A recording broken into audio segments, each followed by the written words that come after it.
खुलुमबाय स्टुडियोआव आं उदांस्रि मुसाहारि फैगौ बीटीसी बिसायख'थियाव एक्स एनडीपी वेलफेयार एसोसिएशनआ इउ पिपल दोलोखौ मदद होगोन। बे बाथ्राखौनो बुंदों गसाइगाव जिल्ला इउ पिपल दोलोनि लोगो आफादगिरि लकडाउन नार्जारी बिथाङा। गसाइगाव महकुमानि सिङाव थानाय जारागुरियाव क'क्राझार जिल्ला एक्स एनडीपी वेलफेयार एसोसिएशननि बानजायनायाव बारग' एनडीएफबिनि गासै सोद्रोमाफोरखौ लानानै लोगो हमनानै सावरायलायनाय हाबाफारि खुंफुंनाय जादों। बे हाबाफारियाव मिरु एक्स एनडीएफबी वेलफेयार एसोसिएशननि लेङाइ आफादगिरि बी बोलोगोरा बी रुगुं, क'क्राझार जिल्ला एक्स एनडीएफबी एसोसिएशननि फाइनान्स सेक्रेटारि एबा गसाइगाव जिल्ला इउ पिपल दोलोनि लोगो आफादगिरि लकडाउन नार्जारी, क'क्राझार जिल्ला एक्स एनडीएफबी वेलफेयार एसोसिएशननि आफादगिरि आगस्टिन बरगयारी बिथांमोनजों लोगोसे गोबां दैदेनगिरिफोरखौ बाहागो लानायखौ नुनो मोननाय जादों। बे सावराय मेलावनो फैगौ बीटीसी बिसायख'थियाव एक्स एनडीएफबी वेलफेयार एसोसिएशन आफादा इउ पिपल दोलोखौनो थोंजों मदद होनो थांखि लादों आरो बयबो बारग' एनडीएफबी बिथांमोनखौ जेबो गोनो गोथो जायालासिनो इउ पिपल दोलोनि जानानैनो खामानि मावनो थाखाय लकडाउन नार्जारी बिथाङा बयखौबो खावलायदों।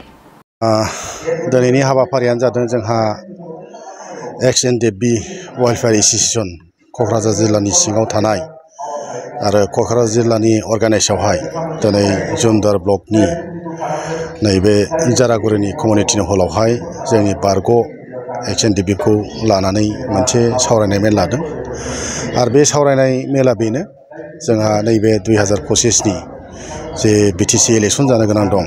दा बे बिसायख'थिखौ लानानै जोङो साफ्रोमखौबो जोंनि एक्सफोरखौहाय जोङो लेंहरदों आरो सुख दुख सावरायदों आरो सुख दुख सावरायनाया बेनो फैबाय थानाय बिसायख'थियाव जोङो फ्राय बेसेबागे जोङो बारग' एनडीएफबी हिसाबै गासैबो जोंनि इउ पिपल पार्टियावनो दंखायो आरो बे हिसाबै जोङो बेखौनो मतामत लादों जे फैबाय थानाय 2025नि जे बिसायख'थि बेवहाय जोंनि दानि जे बीटीसीनि सोलिबाय थानाय सान्थि आरो उन्नतिखौ नायनानै आरो लोगोसे दानि जे जोंहा बीटीसीनि चिफ मानगोदै प्रमद बर' सारनि दैदेननाय जे सरकार बे सरकारखौनो जोंहा 40टा समस्तियावबो जिखि बिजाथि फैया मानो जोङो देरहानांगौ होननानै जोङो थांखि लादों आरो बे थांखिजोंनो जोङो साफ्रोमबो बीटीसी 40टा समस्ति थानायनि गेजेरावहाय जों जेसेबांनाखि जोंनि एक्स एनडीएफबी वेलफेयार एसोसिएशन बारग' बिथांमोन दङ बिथांमोनहा गासैबो मावनो थाखाय साखाफारा जाबाय आरो बेसेबागे गासिबो बे इउ पिपल पार्टियावनो थानानै खामानि मावगोन आरो फैबाय थानाय बिसायख'थियावहाय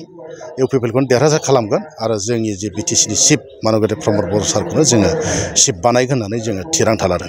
सोर सोर बाहागो लादों दिनैनि बे सावरायनायाव जोंहा बारग' एनडीएफबी वेलफेयार एसोसिएशन हिसाबै सेन्ट्रेलनिफ्राय जोंहा भाइस प्रेसिडेन्ट मानगोनां बी बोलोगोरा बिथां फैदों, भाइस प्रेसिडेन्ट जोंहा बी रुबु बिथां फैदों आरो बेबायदिनो गुबुन गुबुन बिबानाव थानाय दैदेनगिरि सेन्ट्रेलनि बिथांमोना नुजाफैदों आरो लोगोसे जोंहा क'क्राझार जिल्ला एक्स एनडीएफबी वेलफेयार एसोसिएशन हिसाबै जिल्लानि प्रेसिडेन्टजों लोगोसे नेहाथारि आरो लेङाइ आफादगिरि आरो गुबुन गुबुन बिबानाव थानाय दैदेनगिरिफ्रा गासै बेवहाय नुजाफैनो हादों। दिनैनि समाव जों नुनो मोनदों माने गोबां एक्स एनडीएफबीफ्रा गोनो गोथो जादों। दा अल्टारनेटिभ पार्टि अफ बड'लेण्ड बे दोलोखौ लानानै मा बुङो? नंगौ, दिनै गणतन्त्र देश हिसाबै दिनै गुबुन गुबुन राजनिति दानो हागौ, खिन्थु दिनै राजनिति दाबाबो दिनै जोङो सायख'नांगोन, बिजिरनांगोन। खारन दानायाथ' दादों, खिन्थु दिनै जोङो बयबो गावनि बिबेकजों बिजिरनांगोन। जाय पार्टिखौ थानानै दिनै देरहागोन ना देरहाया, गुबुन गुबुन जाथि जनगोष्ठीफ्रा भट होगोन ना होआ बेखौ बुजिनांगोन। दा आङो बिथांमोननि सायाव आं बारा बाथ्राखौ बुंनो सानाखै। दादों, खिन्थु दिनै बिथांमोनहा देरहानायनि जैग'आव गैया आरो देरहानायनि पसिबिलिटियाव गैया। बेनिखायनो आं खावलायदों दिनै जोङो गुबुन गुबुन पार्टि दादोंबाबो जोङो बेखौ सिन्था खालामनांगौ दरखार गैया। जोंहा इउ पिपल दं, मोजां सरकार सालायदों, गोग्गो सरकार सालायदों, सान्थि फैदों, बयनिबो सायाव मोनसे फोथायनाय फैदों। मोनफ्रोमबो जाथि जनगोष्ठीया दिनै बरायदों सान्थिखौ लानानै आरो बयबो दिनै इउ पिपलाव हाबनानै जबदान जानानै दिनै खामानि मावगासिनो दङ।